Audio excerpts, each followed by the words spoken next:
Welcome to our 4-night cruise to Amsterdam on board Cunard's Queen Victoria.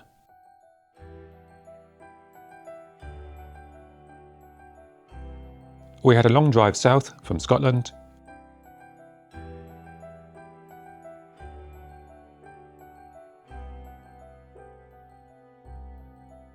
and we were glad to eventually stop for the night.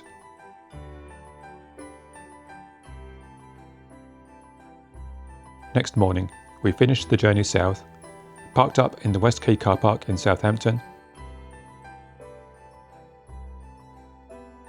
and headed through the shops.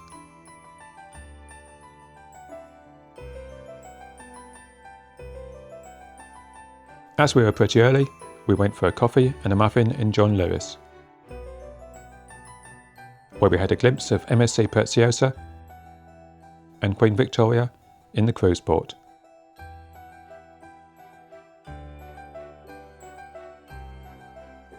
We were due on board at 3 p.m, but decided to try our luck at about 1:30. So we caught a cab to the Mayflower terminal,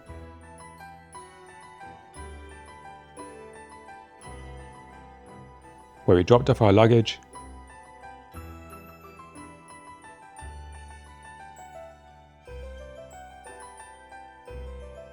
and joined the queue for check-in.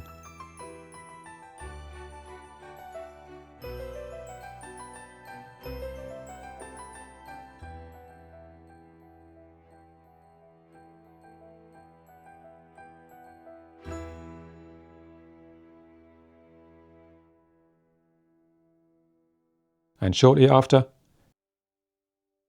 we were heading on board the ship.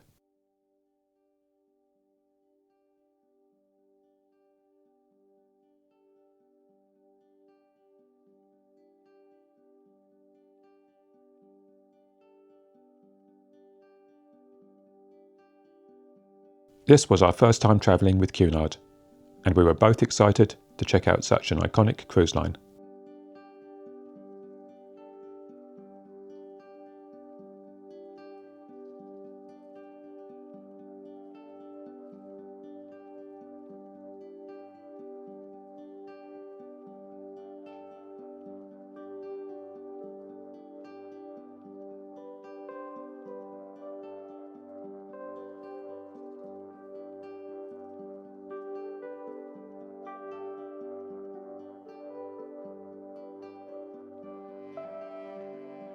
First impressions were pretty much what we'd expected.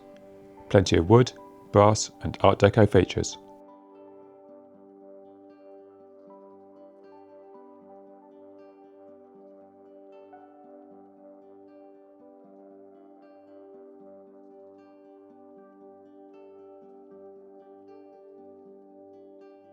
We picked up our cruise cards from our cabin on deck 1,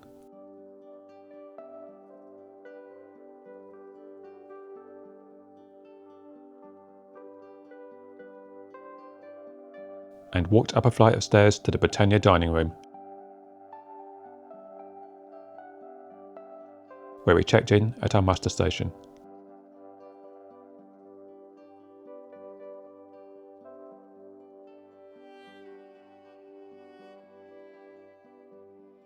We then walked back downstairs to our cabin to drop off our bags and for a quick look around.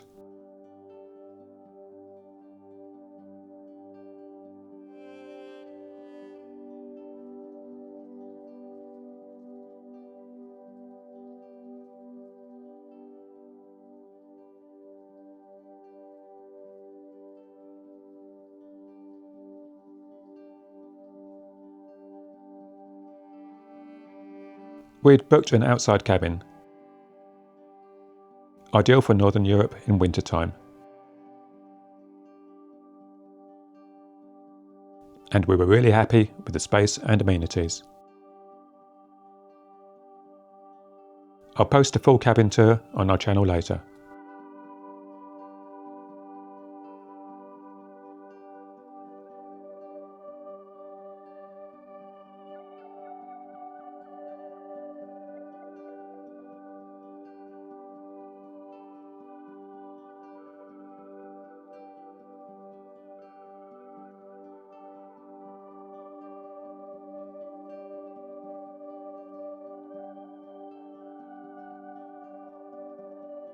Then we decided to go explore. We started in the grand lobby and staircase,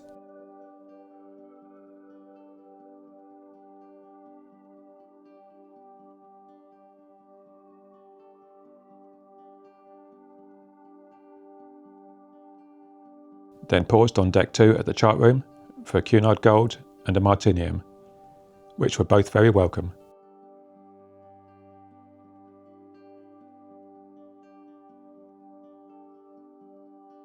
And then headed upstairs to the busy buffet for a bit of late lunch.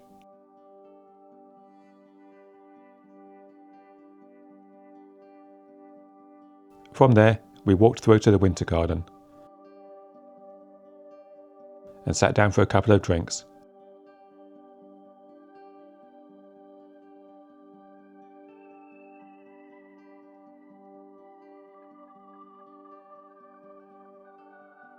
Where we spent some time chatting with a nice couple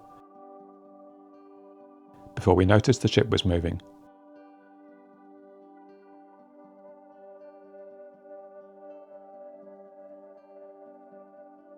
So I went up on deck to film some of the Sailaway.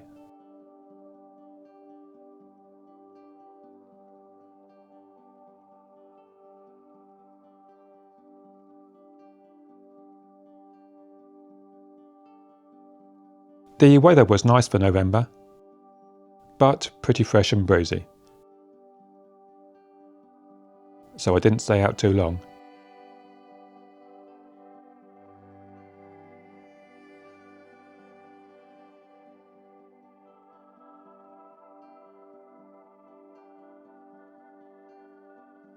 The open-air hot tubs and pool were in use, however, which was quite impressive.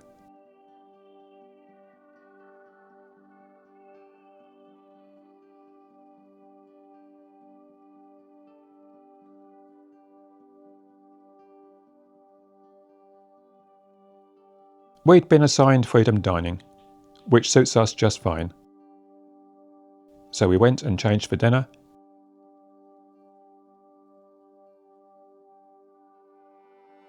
before heading up to deck 2.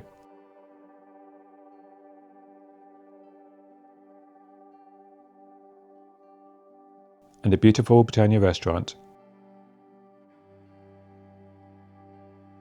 where a friendly staff member led us to a table by the window.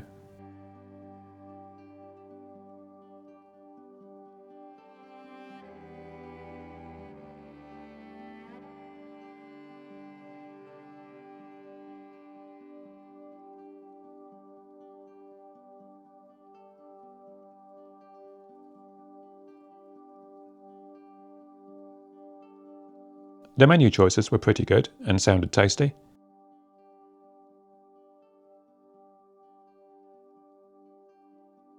Sue started with the beef consommé, and I had shrimp scargon.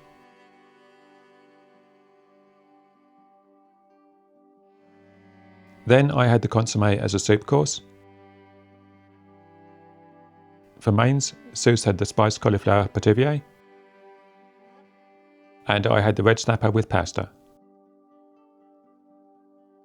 For dessert, Sue's had mango sorbet, and I had cheese and biscuits. It was a very tasty meal and a good start to our cruise. After dinner, we wandered along the rest of deck 2. The ship was being decorated for Christmas over the course of this cruise, and it was really nice waking up to more decorations every day.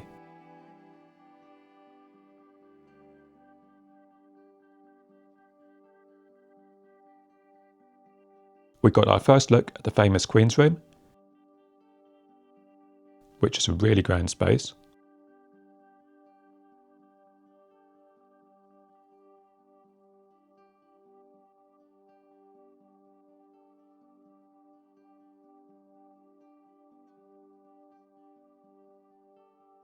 Then the very popular Golden Lion pub.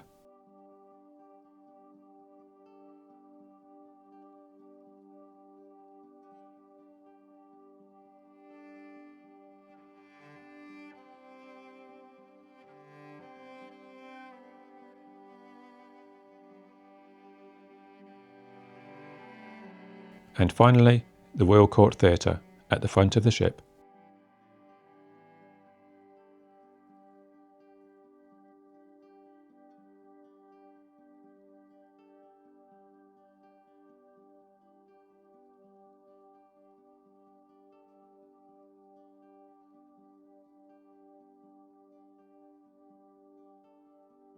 From there, we caught a lift up to deck 10.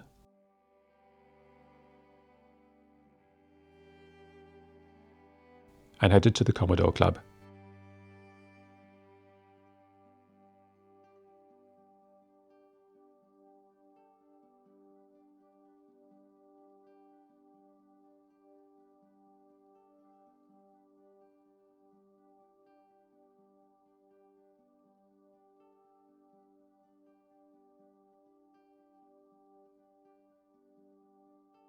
We were quickly served some very nice cocktails, and we settled down to enjoy the string trio and a few evening drinks.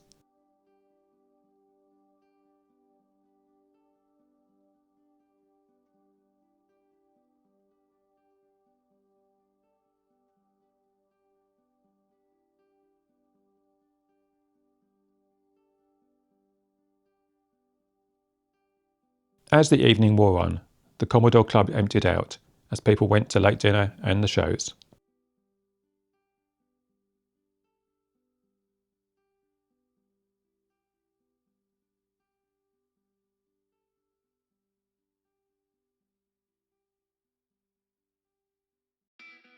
So, we headed across the hallway and into the Yacht Club, which is the onboard nightclub.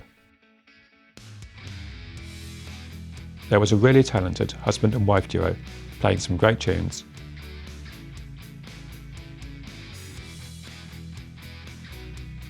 And before long, the club was full of happy people dancing and enjoying the music.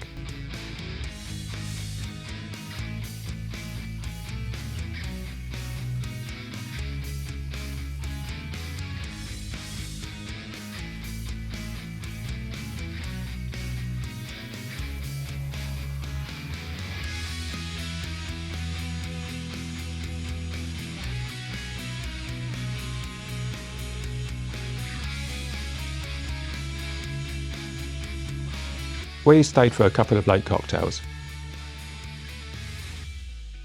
But after what had been a really long day, with our glasses empty, we decided to head to bed.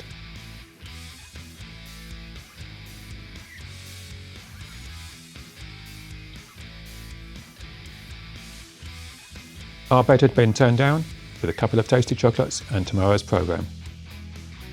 So we filled in the room service breakfast menu to hang on our door, then got some much needed sleep.